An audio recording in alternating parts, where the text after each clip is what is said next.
Such a cool. Yes. I like All right. it. Hey everyone. We're in the aviation and space flight panel, and I think we're kicking off some of the writing, the creative track today with SIFCon, and so we've got 4 experts all in different areas of flight with us here today. So before we kick off, let's go through introductions. Tell us about what you do. I think we're all writers, but also your involvement in the aviation industry. So let's start with you, Lisa. Well, I obviously I'm a writer, but I'm a pilot too. I fly a Cherokee Cruiser.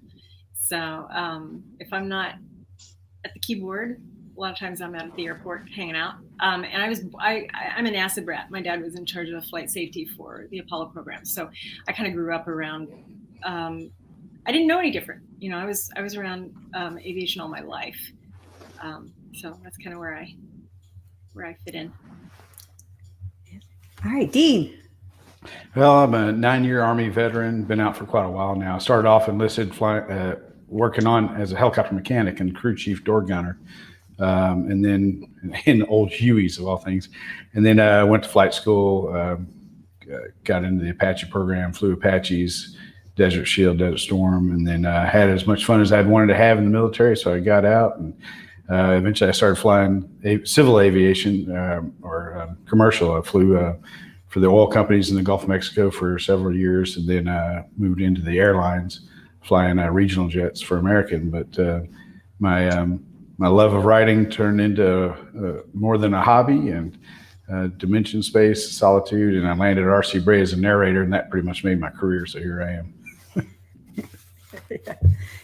All right, and Sean. Like everybody else, I'm a writer.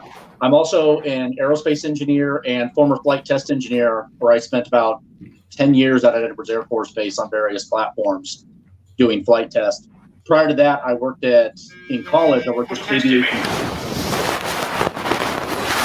Sorry about that. Muting now.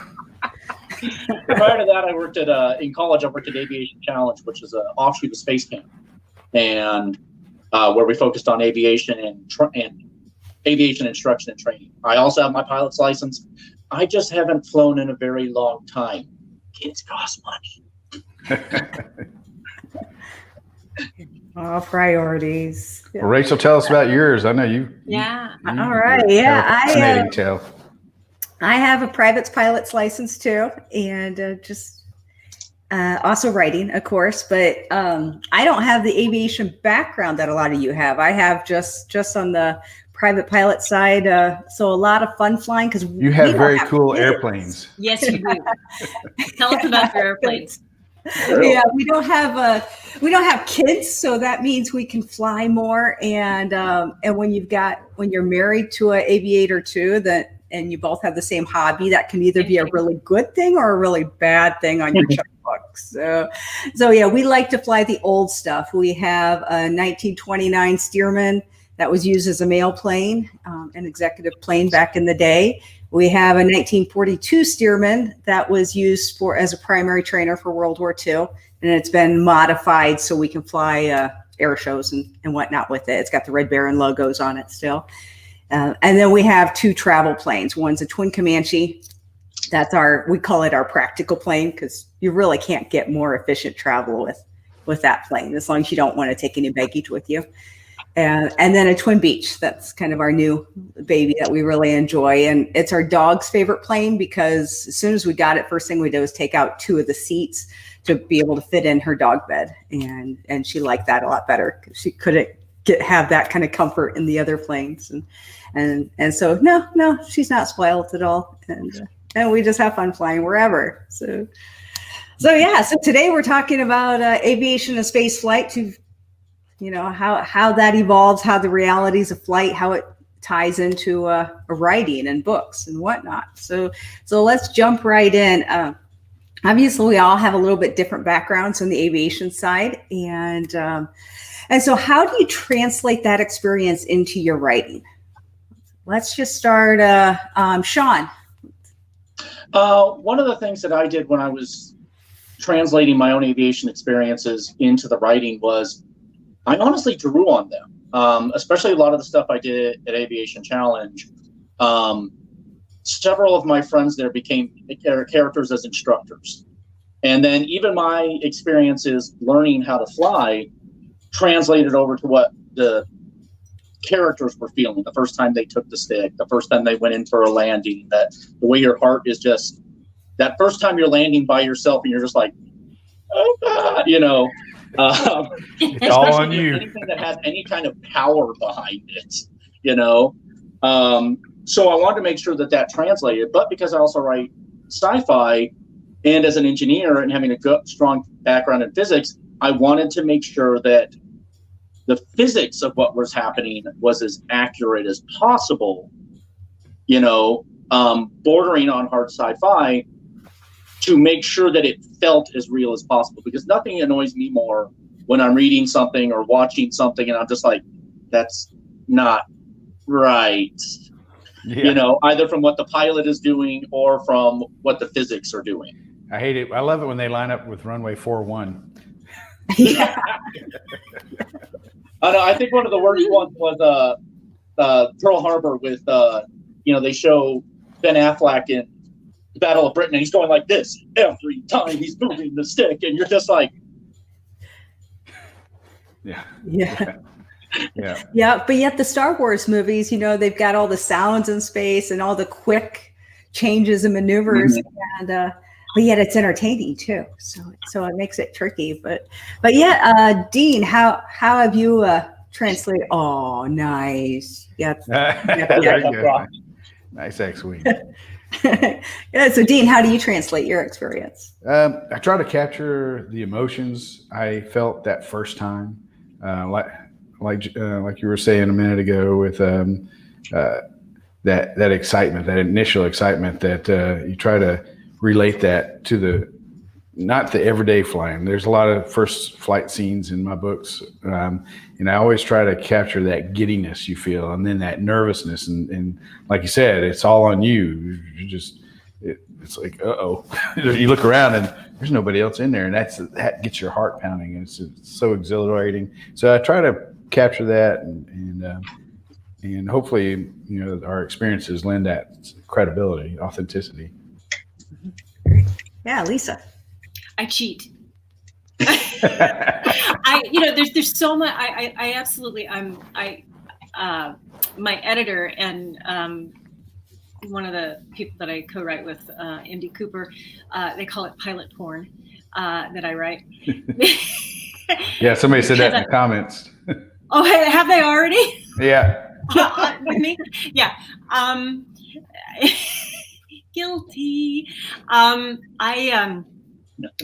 find a way to put atmospheric flight in every single book I write, just because I love it so much. So, you know, either they end up stranded on a less technologically advanced planet where they find the equivalent of like a little bird, and they end up in a you know, getting shot down and they have to auto rotate, or they're, you know, they're on leave and they're fighting. Yep. They leave and they're on leave and they're volunteering to fight wildfires, which, by the way, it's not my fault that 2020 happened, although I did write that in March before the fires happened. But, you know, because, you know, the unique weather in that happens because of a wildfire can be really, really challenging as far as aviation flight goes. So it's things like that really intrigue me, and I really enjoy writing, you know, all of the more kind of things that require a lot of skill for the atmospheric stuff. And then as far as the space stuff goes, you're right. The physics is so important, because so many people don't realize that, hey, there's Newton's third law. You know, for every action, there's an opposite reaction, and we're used to lift and drag and thrust and weight, and that doesn't exist in the near vacuum of space. So you have to kind of take all that into effect. Yeah, and that's a great segue. Yeah, let's talk about more. You know, what are the differences? I mean, you've already mentioned Newton's law between riding atmospheric flight versus space flight. So what other differences are we having to deal with on that? Well, you're having to deal with momentum quite a bit. And that's, I've actually had a couple of readers comment on that and say, you mentioned momentum and inertia a lot. I'm like, well, yeah, because this flying along, when it turns around, it's got to have to spend just that same amount of time dethrusting, but just to stop. And then I mentioned thrusters. And that's one of the things is, when I write, I actually design my ships. And the canopy just fell off this one. But I make sure I put those details in. Yeah. With, there's thrusters all over it. There's reverse thrusters. There's primary thrusters. There's all that kind of thing. And then it's the debate of how atmospheric do you make the craft? Is this something that's going to operate in an atmosphere and in space? And that's not easy. One or the other, That's not easy. I mean, there are a few places that have tried, like Sabre and Fenris, I think, are trying to do the hybrid, but it's not really, we've not achieved that yet. No. Right. I mean, the space shuttle tried, but the space shuttle was the first generation of something that could fly in air and in space. And let's face it, it didn't actually fly that well. It was a homesick brick. It was a gliding brick. It really was. They called it that. Yeah. Yeah, the Mandalorian makes it look easy with the Razor craft. Now, to offset some of that, though, is, we're talking, usually our sci-fi is based on some technology that's significantly more advanced than ours. And so if you've got the ability to hold a massive city-sized starship, above a planet, countering its gravity, then why would you limit yourself to space? You could take that thing and park it right over the city. So you want to have some atmospheric streamlining of it too. And also the same thing that streamlines deflecting air also could deflect, if you have enough armor, some munitions. And so you don't want to have a lot of angles sticking out there to catch stuff, air or railgun rounds. Don't tell the book cover designers. Right. We do love that's actually one of the things I do. I send my book cover designer the designs, and he integrates them. So, oh, that's a good idea. Yeah. The other thing that we haven't really touched on is the concept of bingo, because that exists. Well, actually, you talked about it a little bit, Sean. For every, you only have so much fuel, and you have to conserve. The concept of bingo fuel is, you get to the point where you are at the maximum range you can go before you have to turn around and go back in order to get back to base. And that same concept exists even if you're going from Earth to Alpha Centauri, because at the halfway point, you've got to flip and you've got to have enough fuel to decelerate. And we live in a place called the local fluff, or the local interstellar cloud. And if you have a fuel based on hydrogen, you've heard of the concept of ram scoops and that kind of thing, where you're gathering up.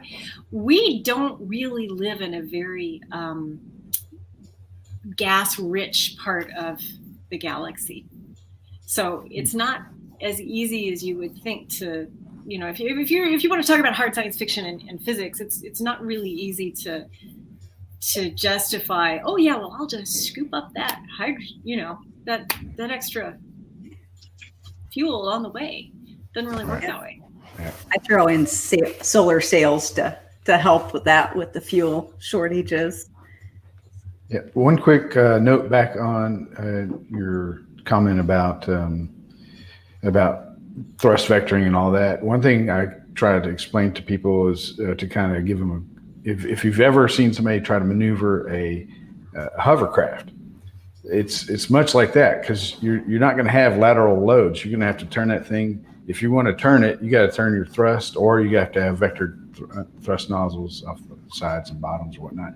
The bottom line is, if you want to turn left, then you got to turn the craft more than 90 degrees and start applying thrust at least a little bit more than 90. If you just do 90, you're just going to do a slow sliding turn to the left. If you give it a little bit more angle, you can sharpen it up, but that's the same thing. So you're not going to feel G's in the seat of your pants unless you have a thruster under the seat of your pants. You're going to feel it pressing against your back. It's just that the ship's going to have to turn to do it. So it's kind of like I equate it to maneuvering a hovercraft in 3 dimensions instead of 2. That's a good analogy, actually. Yeah, it sure is. It is. Yeah. So how do you write some of your space flight scenes? You know, Lisa, you talked about the fuel issue, and, you know, Dean's talking about the thrust, how we're feeling with that. But how do you write some of that into your space flight scenes? Like, what are specific examples that you've done in the past? Oh boy. Well, I don't want to jump ahead. Because. Oh, you can. This is a free for all. Okay. Because are we going to talk about fighting scenes as well as flight Yes, scenes? definitely. So I'm going to save that. But a lot of if you were to go look up how spacecraft dock with the International Space Station, that is a really good example of how you have to maneuver in space, because there's absolutely no, you know, and you guys have all touched on this before. Orbital mechanics. Oh, Yes. Yeah. There's no, you don't have, you know, we're so It's not used intuitive. Yeah. We're so used to atmospheric flight and how things respond. And, you know, everyone's flown. So, you know, everyone's been a passenger in an aircraft. So they kind of intuitively have this expectation of what it's going to feel like. And that's not at all the case. One of the things that I have done, that I've written in, because, you know, you can apply impulse, and there are 2 different ways to travel. You know, you can apply constant acceleration, and at a slow rate, and it will get you fast, really fast, you know, surprisingly fast. After a certain point, of course, you're expending fuel every single second you're doing that. Or you can have an impulse, and then you can coast. As far as maneuvering goes, I've created actually, Mal Cooper did it first, but I've also done something similar in my series, where we've reinforced all of the soft tissue in a human body, so that, and I have in my universe, it's triggered by an internal accelerometer, and so this nano lattice will, you know, reinforce the lungs and the heart and all the internal organs, so that you're not smeared when you endure this impulse. And we can't, correct me if I'm wrong, I think the human body has, I think they found in tests that we could experience up to 13 Gs for a very brief amount of time and survive it without. Yeah, there's been a lot of tests done on that. So certainly that sounds like a reasonable number. Yeah, 13 Gs for short sustainment. Instantaneous, you can actually sustain close to 100, but I mean, that's just like boom, done. And you're probably going to tap out. Right. Yeah. And this brings up, so we're starting to get some questions in from the audience, which are really good questions. And this one leads right into the first question we've gotten was, what place is there for human pilots and spacecraft with all the challenges with space flight and combat? You know, we don't really fly the commercial airlines take off and land by themselves now. I figure everyone knows that, don't they? Pilots not primarily by for themselves on those kind of things. but He's like, well, that's my job. So I know. well, I didn't fly the state of the art. I was flying just a Canadian regional jet, CRJ, and those you were doing a lot of the work to land it and take it off. But there. I mean, it definitely had autopilot, of course, and we even had Cat 2 approach, ILS approach. But anyway, I'm getting too deep in the weeds there. But it could do a lot, but it couldn't do everything on its own. And even the most state-of-the-art one still has to be set up and then closely monitored all the way in. Yeah. But in regards to the usage of human pilots or sentient pilots, I think what that depends on is your technology level, how much you trust your AI, and the fact of, are you dealing with signal latency? I used to work with drone aircraft, and people don't realize just that the signal latency of sending a satellite bounce from, Las Vegas, where most of the drones are controlled, off a satellite to several other satellites and then back down somewhere in the desert, it's a couple seconds. And in those couple seconds, a lot can happen. Now, if you're dealing with a sci-fi like The Expanse, where you are fighting basically planet to planet, and that kind of thing isn't as important. But if you are doing fighting that is close in, like it was in my own books, most combat takes place high orbit, near jump points, near resources. You don't fight in the middle of nowhere because there's nothing to fight over. It's awful slow too. It's awful slow too. Right. So if you're fighting over a contained area, then having small one-man or two-man craft fighting it out can still be a viable solution. It's when you're at these, the Star Trek level of things where you are fighting across the system. Now fighters don't make sense. So it really depends on what the technology level of your world is. And again, the AI. Why are you not using AI? Have you had problems with AI? Does the AI turn on you? What's your trust level?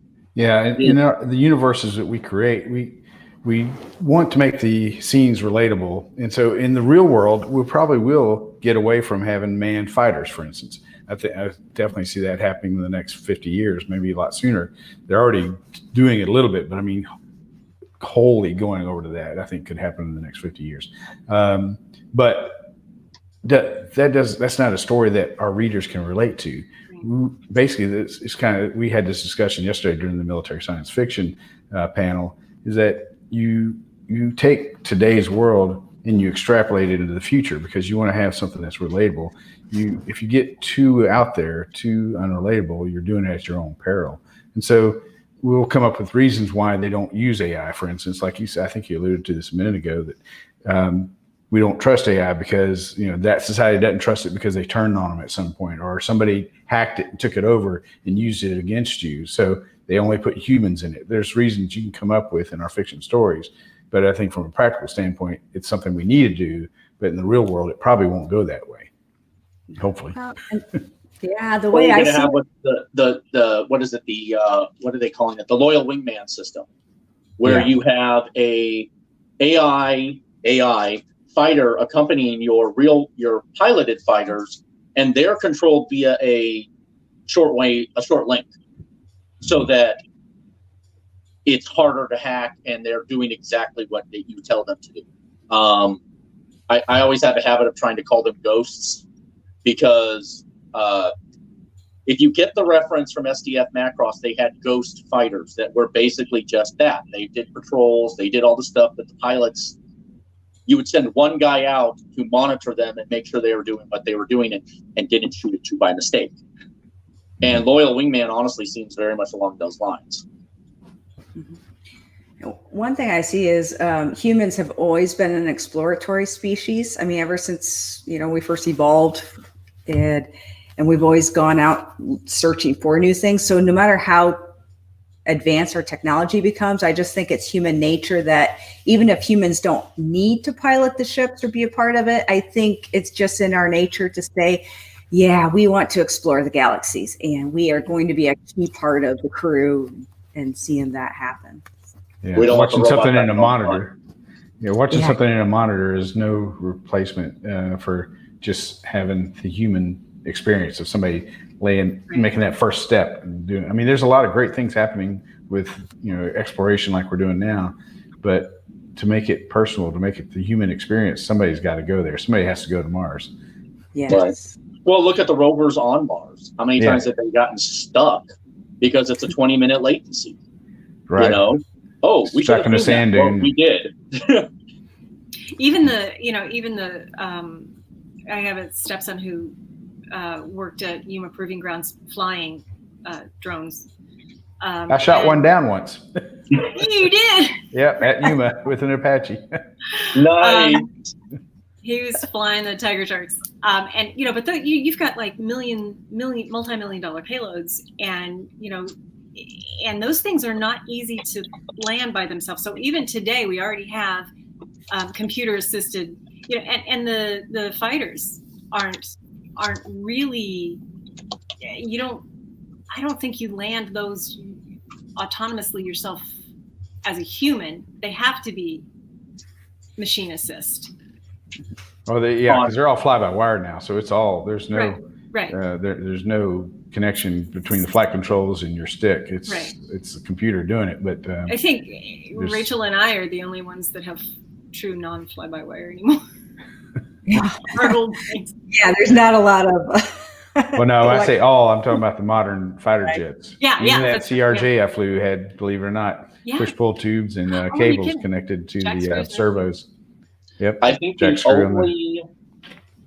the only platform that's still flying that is pure non-fly-by-wire in the U.S. inventory is the A-10. Even the F-15 has fly-by-wire supplemental, and the new F-15s have significant fly-by-wire with manual reversion.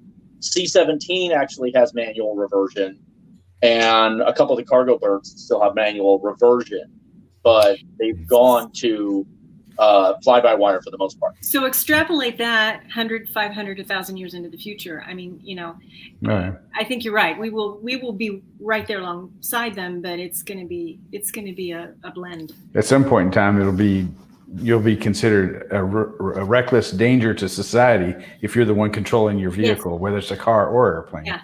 Right. Yeah. Let's move on. We got some more questions. Yeah. We got a lot of questions. A lot of good questions coming in. What advice would you give a writer who has no flight experience but wants to include it in their books? Research, internet, and blogs, and ask. Yeah, exactly. Yeah, research, internet, blogs. I know some people are gonna disagree with this. Video games. Jump on something like Microsoft Flight Simulator. It's one of the most realistic flight simulators out there. I think Elite Dangerous has a true Newtonian flight model, so that's something to play with. There are enough games out there that have Newtonian flight models that you can play with them and get a pretty good idea of how something would fly. Or you can go the Star Wars route, throw it all out the window, and just say everything maneuvers like a World War II aircraft. But even makes the prop sounds. But you have to realize that our audiences have gotten much more sophisticated than they were in the 70s and 80s in that regard, to the point that we expect to see proper physics in there. And if you're not using proper physics, what's your workaround? How are you violating Newton's third law? Because as Lisa has commented, you violate Newton's third law and readers are sitting there going, really? But it does depend on the story you're writing. If you're writing hard science fiction, your readers will shred you for not, paying attention to physics and radiation and those kind of things. But if you are writing a space opera, space fantasy, then everything's been done, and readers, will give you a lot more clemency on those things. I like to institute Heim's quantum theory. It's an alternate theory. Quantum theory is invented or postulated by Burkhard Heim back in the 50s and into the 60s, and he even did some work on it in the 70s. He's a real unknown German physicist, unknown to Americans, but he was well known there. He was actually a friend of Werner von Braun, and he postulated that if you mix certain energies together with magnetism, that you could create a bubble of no inertia. You could basically disconnect a sphere of space from the what we now know as the Higgs Higgs boson, and so you'd have zero inertia within that. So a lot of science fiction does that. The Institute inertia dampeners, and that we've already postulated a way to do it. Now there's a lot of question as to whether it's any accuracy to it at all. Probably not, but if that's out there and it's something in our future that we discover, then there's a tool for us to use that we can say, hey, we did it this way. That's my cheat anyway. Well, that's your one big lie, and that's kind of a trope within. Yeah, you have to have something. Yeah. Well, any good sci-fi, really, it's what is the MacGuffin that allows you to have these technologies? Mm-hmm. You know, Mass Effect, I think, was one of the best examples of here's this element 0 that allows you to cancel out momentum and inertia effects, and therefore allows you to go faster than light, gives you all these funny powers, does all these things. And it's like, okay, you have one item that allows you to do these things, and it's explained well. And most good sci-fi they limit the number of things that you're breaking. And that's, what tends to make it maybe not true hard sci-fi, but puts it on the harder end of the scale, mm-hmm. and makes it more believable. And I mean, you're seeing that as far back as, say, the first real sci-fi series that I could think of that concentrated on getting the physics as right as they could was probably Babylon 5.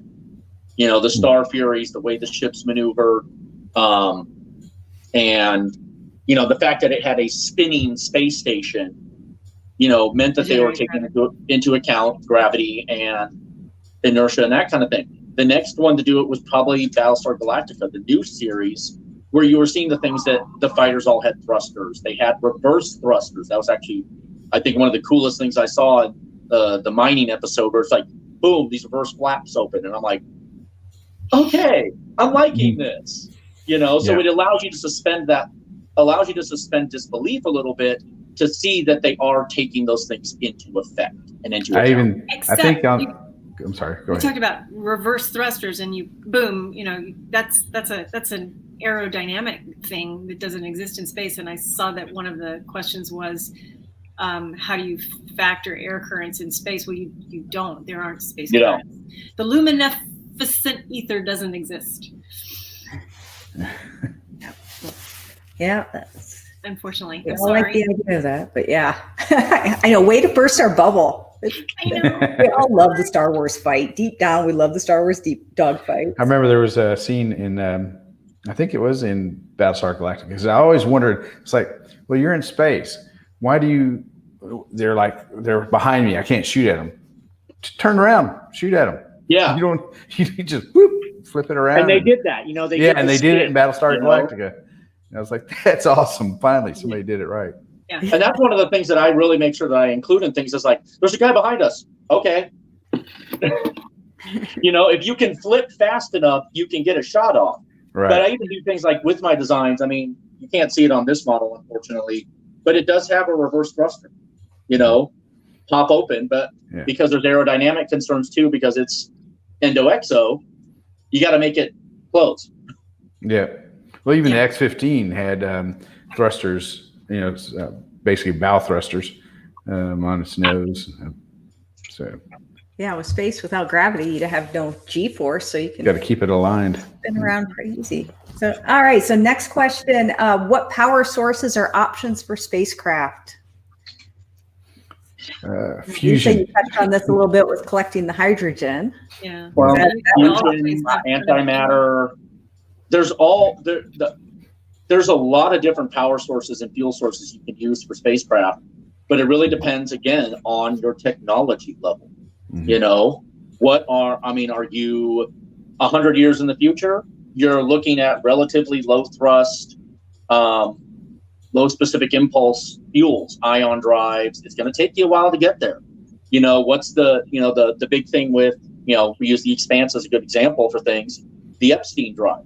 It's a plasma fusion drive, but it's tuned in such a way that you can get a massive amount of thrust out of a minimal amount of fuel. He never really goes into it, but it's his handwave. It used to be back in the day, people said ion drives. Well, we found out since that ion drives are not as powerful as we thought they were. You're not getting enough thrust for the amount of fuel you're putting in. So people put some kind of hand wave in there okay, we developed something that makes it go faster. I tend to use plasma engines. Plasma engines, you can get a significant amount of thrust out of a minimal amount of fuel if you do it right. And if you have a decent radiation shadow shield. Yes. You have to. Oh, yeah. Yeah, that's one of the big plot points in my book is the development of a first generation gravity drive, and both sides fighting to get this technology first, because once you do that, now how much fuel do you need? How much radiation shield do you need? How much lighter can you make your craft? So there's a big competition for that too. Who gets there first and who gets that edge? Mm-hmm. Yeah. Lost my thought. Sorry. Yeah, in a lot of my books, I use both solar power, be able collecting that energy, especially on transports that don't need to go as fast, and then I have the fusion type drives, so something jump drives where you can go faster. I don't have faster than light speed unless I'm using a wormhole or something, but because of the human radiation issues. But yeah, there is a lot of different power sources, and the fun thing about science fiction is. We've never traveled beyond our moon yet. So it's almost everything out there when we're talking about spaceships and long travel. And obviously there's never been a dogfight in space yet, but that'd be kind of cool. So it's all making up, it's just coming up with something that's plausible and fits your story. Ooh, let's talk about dogfights. Yeah. Okay. Dogfights. So you can turn around and point backward. Yeah, it's a lot different than dogfights in atmosphere. For starters, can there really be a dogfight in space? Not in the way we traditionally think about it. When you have your traditional dogfights of your aerodynamic maneuvering, you're trying to get in on that. You're not getting that anymore. You're getting the instantaneous flip turns, and can you get a shot off quickly? And then, there's, I almost knocked over something. The closure. Do you get that? Do you try and get that shot on the first? Most dogfights in space are going to be who gets that shot off first, until you get some kind of better armor, better shielding, and then when you bring it in, because once you get in close, how quickly can you translate that maneuver? How quickly can you overcome your momentum, get off a shot, and not be the slow boat sticking there for everybody to just pour fire into? And also those fighters sometimes, this isn't strictly dogfighting, but a lot of times those fighters could be, if they have a tremendous weapon aboard, they can bring significant firepower, then that would be the scenario where you'd see them being a threat to like the big ships in Star Trek and whatnot. That they fight at such big long distances in Star Trek, like you said, typically, except for the scenes where you see them all facing off and shooting at each other. But I'm surprised. Never mind. I'm going off on a rant there. Go ahead, Lisa. One of the things that I always do is I factor in the fact that, again, it's Newton's third law, but it applied to weapons. If you've got a railgun and you fire a railgun out, that projectile is going to continue until it hits something, and there's nothing to stop it out. There's no drag again. There's no there's no interference. So cleanup is an issue. So I have my ships automatically track every weapon that is fired, and I have them. So after any responsible space navy is going to. At the end of an engagement, they're going to have a cleanup, because some unsuspecting space station somewhere is going to get punctured. If at a significant percentage of the speed of light. Isaac Newton, baddest SOB in the galaxy. Yeah, and rail guns too, versus using like lasers and whatnot, is again that Newton's third law is every time you kick it off, it's going to be pushing your ship back at that same speed. So, yeah. Lasers travel at the speed of light, guys. So My it's first not book, cute. we go ahead. Sorry. I mean, just, a laser, the minute you fire the laser, unless it's, really, really, again, like you were saying, Sean, most battles are going to be close in. So if you fire a laser, you instantly hit something. It's not, there's not going to be has it landed yet? Yeah. That's only going to be at the long range shots. Okay. Hey, we're engaged. I think I stated in my books or in a question that most combat in my books takes place within a light minute.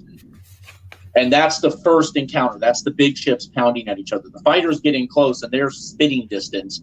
They're lining up a shot and it's going to hit if they're using, I use primarily plasma-based weaponry. You also have some mass drivers, missiles, that kind of thing. You have the full gamut because you'd use different ordnance on different targets.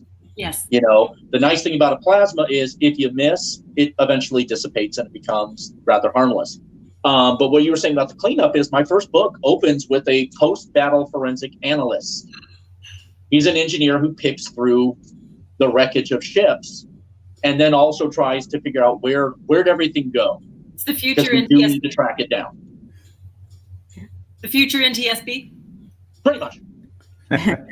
Yeah. But those guys, characters like that continue to show up and they're like, okay, this is what we analyzed from the battle. This is where things went.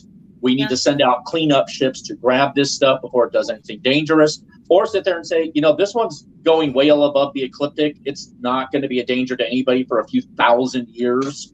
So we could probably leave that alone. Yeah. Probably. Or tag it somehow in the tag it stellar somehow. maps or something. Space is big. It's all right. Yeah. All right. One more question from the audience, talking about holes that are used for spaceships that are both atmospheric and space. So curved holes or angular holes? And also Yes. talk about armor deflection. Yes. Answered. Holes without holes. Yeah. If you're talking aerodynamics, here's an example. You've got the F-15. Okay. The F-15 is still the king of the skies, undefeated in air combat, and it's had how many battles? Okay. Now, yes, I know this one's a transformer. Okay. But it was the best F-15 model I had available. You've got curves, you've got hard edges on it as well. But then compare that to, say, an F-22. The F-22 is a lot of hard angles, but it also does have curves. You're going to have a mixture of those things. Look at tanks. Yes, tanks for the most part are hard edges because hard edges and flats tend to, on a deflection shot, deflect it away. If it's a flat shot, it's not as good, but you want to try and avoid flat shots. So, but if you're talking just straight space flight, you're talking something that's never going to go atmospheric, it can be a brick. It can be the Borg cube. But how do you angle things? And I have an alien or a race in my books that uses spheres. All their ships are spheres. And it just has ports all around it that control it, push it, fire weapons. Mm-hmm. But it's harder to get unless you get a really flat on shot, you've got a good chance of a deflection shot. So it, again, depends on your technology level and what your ship is doing. Yeah. Yeah. What they said. Yeah. Yeah. All right. Looks like that covers the questions from the audience. So let's wrap up then. And one more. We'll just do one quick question before we do a full wrap up, since we're on the thing of spaceships. What's your all-time favorite spaceship that you've seen, or book, movie, you name it, and why? Someone else go first. Should we not include our own? You can include your own. Absolutely. I love my designs. I'm an aerospace engineer, so I try and put as much design thought into my ships as possible. The X-Wing is always going to have a soft spot in my heart. I love that design. It's iconic. You can look at it and say, with some work, that could work. But really, one of my favorite all-time designs is just this little guy right here from SDF Macross. And I think one of the reasons I like this design and the follow-on designs that the mechanical artist came up with, like this guy here, is that he was a aerospace and mechanical engineer. He put real thought into these designs. He put real thought into these designs to say, yes, they're atmospheric fighters, but they can also maneuver in space because of things like maneuvering thrusters, thrust vectoring. This one doesn't want to move today, but the engines can pivot around to slow them down. And it's one of those things that I don't think I ever appreciated as a kid, but as I grew up and I noticed all the little things like all the thrusters firing and seeing how they maneuvered and actually seeing some of them flip and do flip and burns. It's like, this was a 1982 animation production that got it not 100% right. They got it close enough that now as an adult, I can watch it and say, wow, they got it close, you know? They got it close enough that I can suspend my disbelief and still enjoy it. Yeah. All right. Lisa, Dean? Let's see. I guess for me, my favorite one, as far as just the impact of it and the sighting of it, was, and it's such a cheesy movie, but it was so fun, was Independence Day. When those ships came in, the city-sized ships came in, and then the fighter battle that ensued, other than punching them in the face and saying, "Welcome to Earth." Before that, it was all pretty intense and fun. And it's just a guilty pleasure. That was a hell of a fun battle to watch. Great. As far as my favorite, it's probably, you guys are talking more along the lines of the physical craft. I love the interface of it. We have something right now called synthetic vision.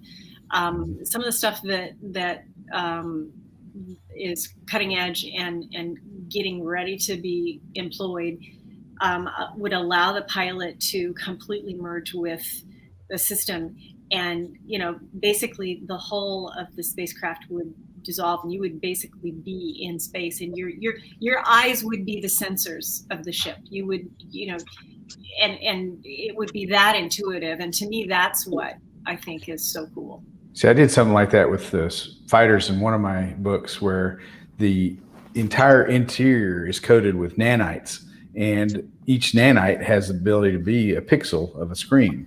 I mean, they're multifunctional. They can do everything, but they coat everything, including your body, so that wherever you look, you see outside. They're projecting the outside world, even though you're completely encased in a cockpit, no windows. But it's just like the brain flying through space. Yeah, I have something similar in my books. The pilots in their compartment have a holographic interface that allows them to see through the aircraft or the spacecraft.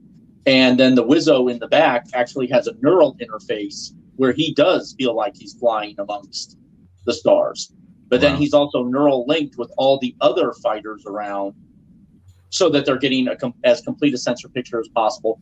They feel the fighter, If they take damage, they feel it. Like, okay, that's where that damage is. I know very what it's haptic saying. interface kind of. Right, a haptic interface. So I kind of went the middle ground there of getting best of both worlds, because the explanation was that interface is somewhat addictive, and some pilots won't get out of it. So you have to be a certain personality type to be a Wizzo, and a different personality type to be the pilot. One of the characters says, the pilot flies the plane, the Wizzo flies the pilot. Yeah. Which, if you work the two-seat fighter planes, that's what they say. Yeah. All right. Time to probably wrap up so everyone gets a break before their next panel. So let's go through and let the audience know where they can find your books and more about you. So Lisa. Well, I have two different universes that I write in. This is the Aeon 14 universe. I've got two series out there, Infield Genesis series and the Soul Dissolution series. And then this summer I launched the Biogenesis 4 series under my pen name, LL Richman. And they're probably, but I think I've written 13 books at this point. And I can be found at LL Richman on Facebook or biogenesiswar.com. Yes. And you can find me on just Twitter or Instagram, and it's just my name, Dean M. Cole, no periods, no spaces. And then on Facebook, author Dean M. Cole, all one word. Facebook.com/author Dean M. Cole goes to my Facebook page. I've got 2 series right now. This is my military science fiction. There's very few Apaches in there, but since I flew one, I had to have one of my books had to have it on the cover of one of my books. And so this is Sector 64 book, the first one, Ambush, and then Solitude, Dimension Space, book 1. And that's my other series, Dimension Space. I'm writing the 4th book in both series right now. And come by and say hello. Yeah. And then I'm the author creator of the Spiral War series of books. We can be found at spiralwar.com. I need to update the website. And you can also find me at SJ Schauer on Facebook and the Spiral War group on Facebook. I post there a bit more. So, Rachel, what about and you? I have 5 books out, and I'm working on the 6th book right there. Awesome. All right. Yeah, you can find me on rachelockes.com. I've got a newsletter there. I did launch a space opera series this year and launching a new one in 2021. So I've got about 25 books out now, and every single book has a pilot in it, even if they don't have a spaceship, because I do have some Earth-based apocalyptic stuff, but I do have to have a pilot in every single book, and you'll find one. They might not always be the main character, but yeah. Thank you all for joining us today, and I think it was a great panel, and I hope everyone enjoys the rest of this inaugural SIFCon. Well, All right, thanks. sounds Thanks good. for having me. Thanks, guys. Thanks.